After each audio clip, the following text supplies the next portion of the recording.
Ohio State, Penn State, games in Happy Valley. It's a shame this isn't a night game, Dylan. Connor, this is a shame this isn't a night game. This is big media. This is big media stepping in. Big Fox at noon stepping in and saying, we're not going to allow this to happen. Yeah, throw us a bone.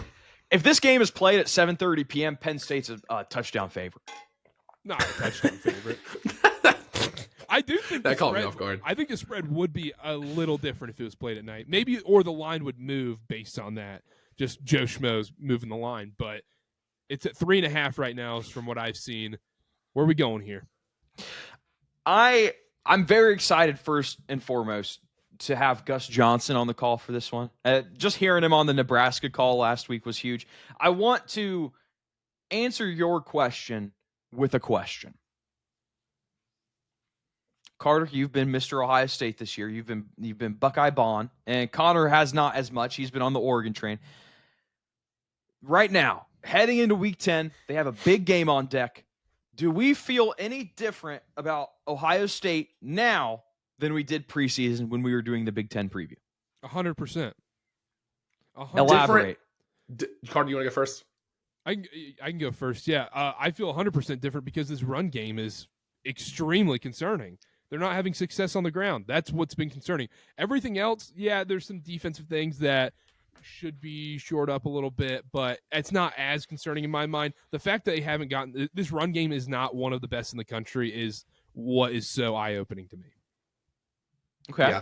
And I think that's the right answer because I was going to say I feel different for sure, but not necessarily too much worse. The run game I wrote down was my number one concern. If you pay that much money for two guys that are supposed to be two of the top, 8 backs in college football or something like that, you expect more. You just expect more production no matter what, bottom line. But Will Howard's been a little bit better than I thought he would be in some of these moments, in some of these big games.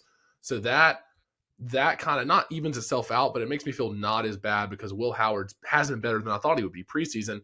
And if you look at our preseason show, I said, I think Ohio State splits with Oregon. And so if they beat them in the Big Ten title game, then I'm right on the money. Well, if Ohio State loses, they very well might not find themselves in the Big Ten championship game, depending on how things play out. True. I don't think they could. I think they're cooked after that. I think so too, because Penn State would still be undefeated. Yeah. Because even if they beat Indiana, Indiana could still get in over them. Oh, yeah, 100%. So, okay, it reassures me to hear that maybe there's some change in the thought about this Ohio State team. I think a lot of people, I've said it before, we get into this habit of thinking that teams are invincible when they aren't. We've seen weaknesses from Ohio State. It makes me happy to see that I'm not the only one thinking that. Hopefully it makes the viewers happy as well. Ohio State, Penn State, here's what I did. Both are averaging over 7 yards per play. They're both allowing less than 175 yards per game passing, both allowing 4.5 yards or less per play. I am going to go as far as to say that if Drew Aller plays, this is probably the best game of the season so far. In terms of anticipated matchup, I think on paper it's closer than Oregon, Ohio State. The big question here is going to be if Drew Aller plays, right? Drew Aller has graded out very well. I think Drew Aller is a better quarterback than Will Howard. I don't think that's a crazy statement to have. The keys here, Penn State has half of Ohio State's turnover-worthy play rate. Aller, I've talked about it before.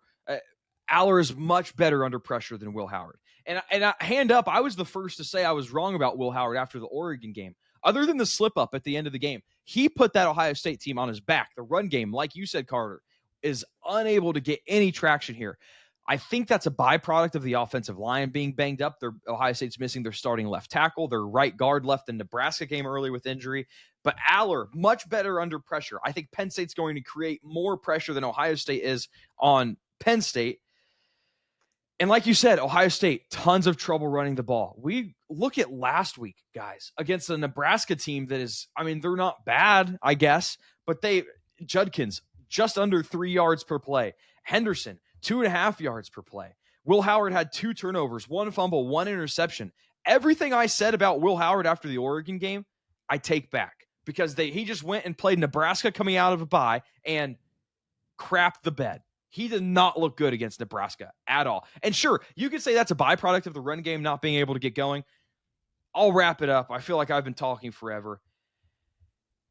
Here's what we're going to do. we're gonna take it back to 2 weeks ago. Let's go by skill position. And holler at me if you think that I have anything wrong here. Quarterback with Drew Aller. Let's say Drew Aller, Penn State. Running back, Penn State. It shouldn't be, but I will allow that. Carter. That's maybe my one controversial one I have. I think I would go running back Ohio State, but Penn State offensive line. Okay, we'll get there. Wide receiver, I said Ohio State. Offensive line, Penn State. Defensive line, Penn State. Secondary, Ohio State. That's what I got. So here's any qualms there? Yeah, it's tough whenever I'm assuming you're using PFF grades to help you with these numbers and stuff. And I'm sure the eye test as well, but it's also tough to determine this when, dude, Penn State hasn't played anybody. USC was their toughest game. They have a 22nd ranked strength of schedule. Ohio State only has the 10th. Who's Ohio State played other than Oregon? That's what we're saying. We've seen Ohio State. They've been battle tested already. Penn State, what? Who? Look, USC is not a good team. They're not. At USC changes that game drastically. That puts a lot. Arguably, they should have lost that game. But then coming back to win has to be noted. Like that was a good Absolutely. turning point. Thank you, Connor. Thank you. We're talking about a 6-6 USC team. This is what we're talking about. It looks worse now 2 weeks later. 100%. It is. This USC team lost to Minnesota. They lost. This is not a good. Oh, so USC Carolina beat team. Minnesota. Yeah, So- Carolina. That's moving goalposts now. Oh, transitive property. Illinois is not a good football team. They have not had that elite test yet, and that's where my biggest concern is with Penn State. Year after year after year, has James Franklin ever won this game? Has he ever won this game? Has Ryan Day?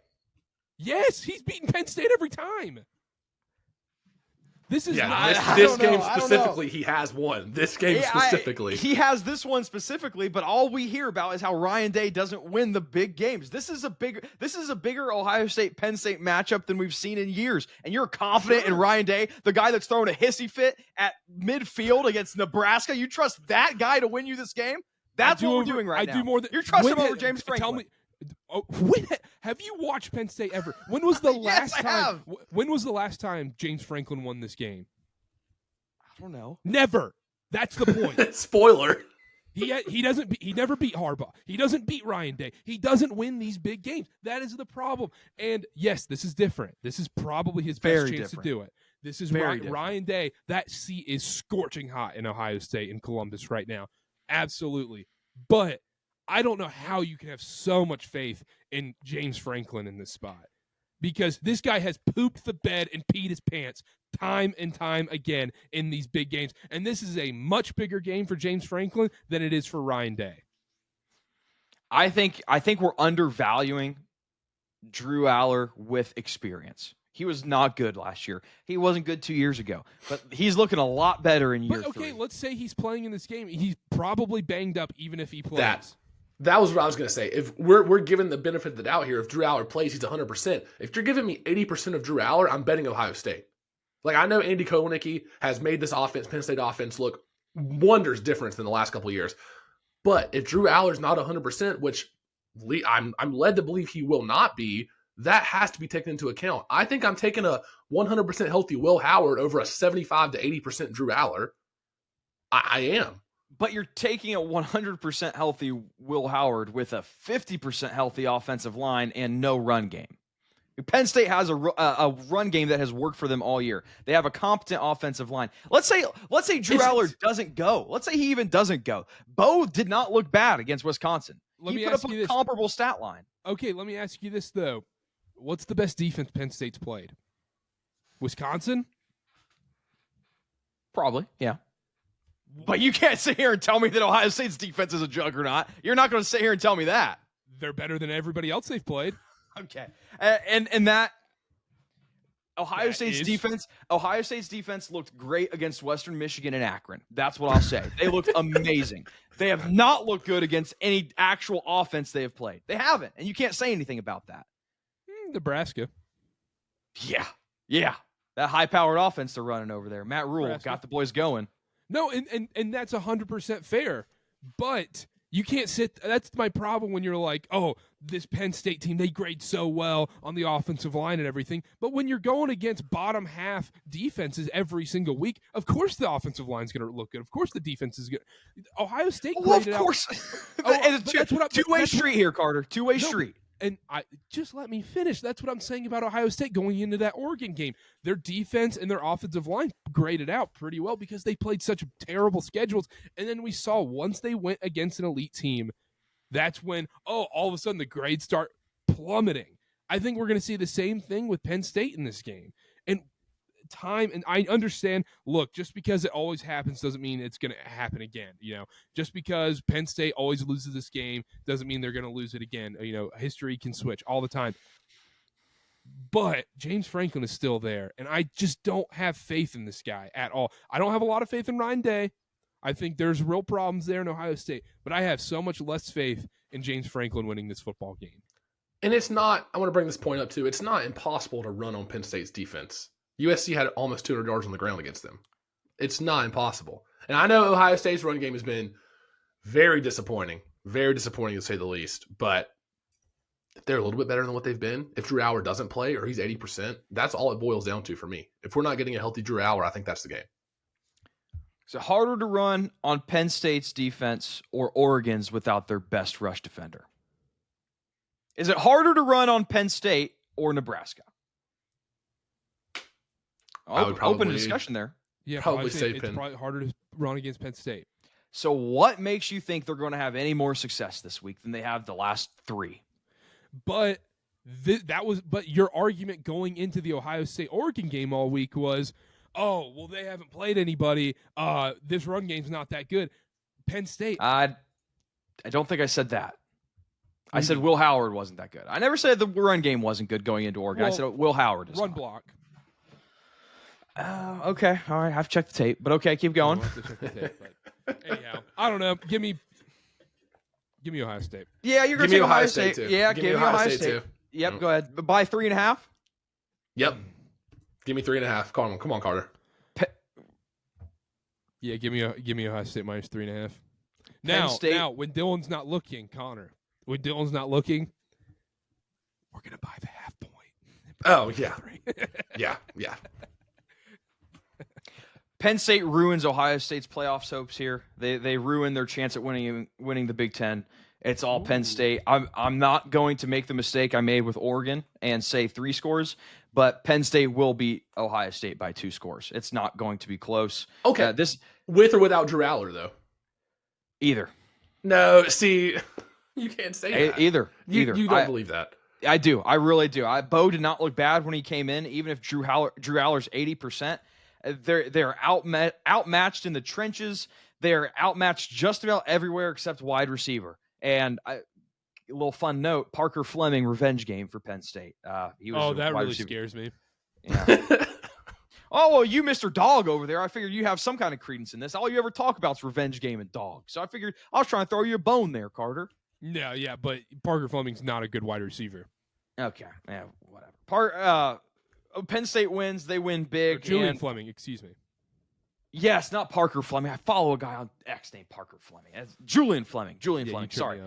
Julian Fleming revenge game against Ohio State. Penn State wins. They win by 2 scores. It's really sad time at Ohio State. They haven't been as good as advertised at any point. Oh, no, that's not true. Against Akron and Western Michigan and Marshall, they look great. Give me Ohio State 21-17. Give me Ohio State 24-17. I'm going Penn State 34-14. Okay. Oh, Dylan. I don't see how you guys think this is close. If you want to say does this line say Drew Aller's playing or not? Like, what would this line be if he was fully healthy? Is it still 3.5? I think yes. I think so. I think it's saying he's playing. I think it's saying he's playing, and I would be surprised if he missed this game. But what if he's like 75%? That's true. That's true. If you want to hang your hat, if you want to say you're taking Ohio State, hanging your hat on the health of Drew Aller, I will not blame you. But if you're hanging your hat on Ohio State as the better team, And it's just not true. There's nothing true about that. What if you're hanging your hat on James Franklin in this spot? Not being good. I mean, I would give more credence to that than Ohio State being better, but less credence than Drew Aller. Then also another point too. I know this is a different season. I think he's improved dramatically. Drew Aller was very bad in big matchups last year. Sure. And has been throughout his career. Well, that offense looks completely different this year. That's what I'll give. Yeah, and that's the thing. That's why I didn't put too much into that. Where I'm like, okay, but you want Will Howard or Drew Aller on your team? Healthy Drew Aller, obviously, not current Drew Aller. Marcel Reed. Nice. Nah. Arch Manning. Arch Manning. Yeah. Let's deflect a little bit. Yeah. Let's keep going. Let's deflect. Yeah. Let's deflect.